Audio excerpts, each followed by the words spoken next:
عمر بن عبدالعزیز 3 بر اعظم پر حکومت کی. عمر بن عبدالعزیز، بنو امیہ، مروان.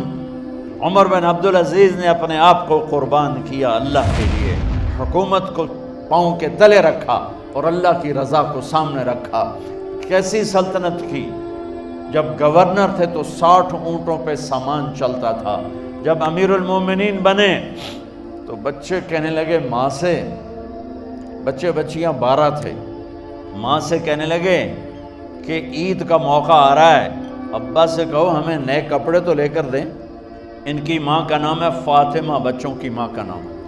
حضرت عمر گھر آئے، بیگم نے کہا بچے کپڑے مانگ رہے ہیں. حضرت عمر کہنے لگے میرے پاس تو پیسے نہیں ہیں، تنخواہ میں تو مشکل سے روٹی پوری ہوتی ہے، کہاں سے لے کر دوں؟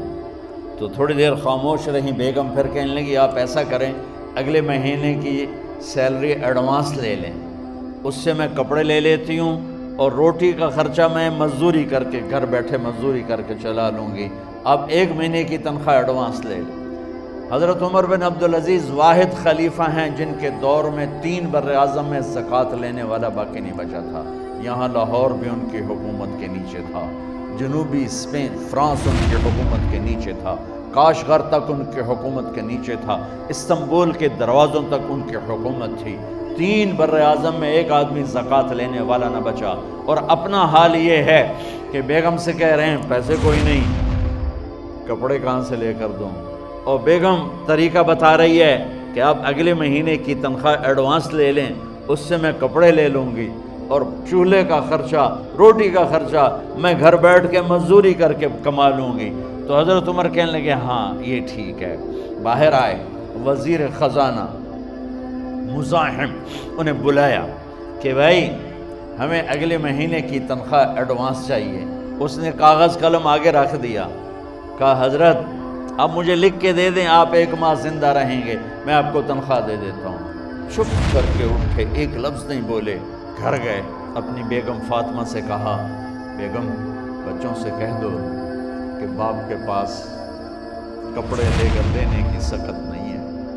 اور خزانے ایسے بھرے پڑے تھے کہ زکوٰۃ لینے والا کوئی نہیں تھا. عید کی نماز ہوئی، نماز کے بعد جب ساری فیملی ملنے آئی اور بچے بھی ملنے آئے تو ان کو دیکھ کر ان کی آنکھوں میں آنسو آ گئے. کہنے لگے بچوں آج تمہیں دکھ تو ہوگا اپنے باپ پر کہ ایک جوڑا کپڑا بھی لے کر نہ دیا عید کا. تو ان کے ایک بیٹے نے کہا ابا جان آج ہم بڑے خوش ہیں، ہمارا سر اونچا ہے کہ ہمارے باپ نے مسلمانوں کے مال پہ ڈاکہ نہیں ڈالا. یہ ان کا طرز حکومت تھا، اس طرح انہوں نے حکومت کی. گھر میں تشریف لائے تو بیٹیوں سے بات کی تو انہوں نے منہ پہ سے دوپٹہ رکھا ہوا. تو فرمانے لگے کپڑا تو ہٹاؤ، دوپٹہ کیوں رکھا ہوا ہے؟ تو گھر کی خادمہ زور زور سے رونے لگی، کہنے لگی امیر المومنین آج آپ کی بیٹیوں نے کچا پیاز توڑ کے روٹی کھائی ہے تو وہ اس کی بو ہے منہ میں، آپ کو بو سے نفرت ہے اس لیے منہ پہ کپڑا رکھ لیا ہے. تو حضرت عمر اتنا روئے کہ ان کی داڑھی تر ہو گئی. کہنے لگے آخر میں جب تھوڑا آسرے میں آئے کہا میری بیٹیوں تمہارا باپ تمہیں بڑے اچھے کھانے کھلا سکتا ہے لیکن میں جہنم کو برداشت نہیں کر سکتا. اب مرنے کا وقت آ گیا.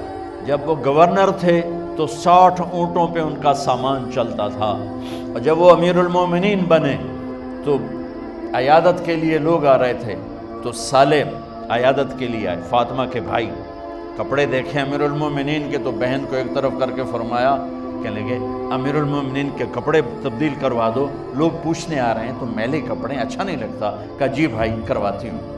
اگلے دن جب وہ حال پوچھنے آئے تو پھر وہی کپڑے تھے تو انہوں نے ان کو الگ جا کر کہا بہن میں نے تمہیں کہا تھا کپڑے بدلوا دیتی، کیوں نہیں بدلوائے؟ تو وہ رونے لگی، کہنے لگی کہاں سے بدلواؤں، جوڑا ہی ہے. اور حکومت کتنی تھی؟ 3 بر اعظم. ایک جوڑے میں اللہ سے ملنے جا رہا ہے.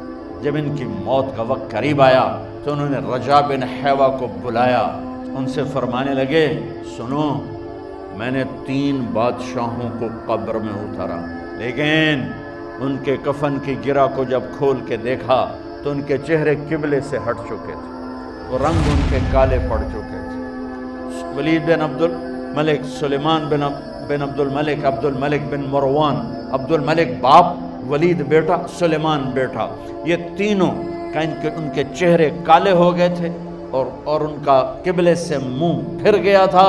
اب میں مرنے لگا ہوں، مجھے پہلے ضرور چیک کرنا کہ میرا اللہ میرے ساتھ کیا کرتا ہے۔ پہلے تینوں کی ظلم کی حکومت تھی، ان کے چہرے قبلے سے کیوں ہٹ گئے؟ آپ کو عجب بات بتاؤں، ولید بن عبد الملک روزانہ تہجد میں کھڑے ہو کے 10 سپارے پڑھتا تھا، 10 سپاروں کی تلاوت تہجد میں کرتا تھا کھڑے ہو کے۔ سلیمان بن عبد الملک تہجد گزار، عمر بن عبدالعزیز نے اسی سلطنت کو عدل سے بھر دیا۔ سلیمان بن عبد الملک کی ڈیڈ باڈی جب قبر کے قریب لائے اتارنے کے لیے تو ایسے ایسے ہلنے لگا، اس کا پورا جسم ہلنے لگا۔ تو اس کے بیٹوں نے کہا کہ ہمارے ابا زندہ ہیں، تو حضرت عمر نے فرمایا بیٹو زندہ نہیں ہیں، عذاب قبر جلدی شروع ہو گیا ہے، قبر کی پکڑ پہلے شروع ہو گئی ہے، چھپاؤ اپنے باپ کو جلدی۔ جب عمر بن عبدالعزیز کی ڈیڈ باڈی قبر کے قریب کی گئی تو ایک دم ایسے ایک پرچہ ہوا میں اڑتا ہوا سب نے دیکھا، وہ آتے آتے آتے آتے آتے آتے یوں آ کے حضرت عمر کے سینے پر گر گیا۔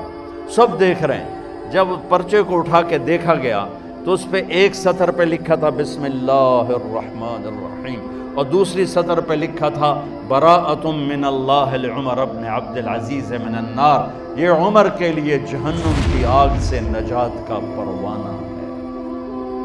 3 بر اعظم کی سلطنت لے کر وہ جنت کا پروانہ لے کر دنیا سے گئے۔ جب ان کو قبر میں اتارا گیا تو انہوں نے رجا بن حیوہ سے فرمایا تھا 3 بادشاہوں کے چہرے دیکھے قبلے سے پھر گئے، رنگ کالے پڑ گئے، مجھے تم نے دیکھنا ہے کہ کیا ہوتا ہے۔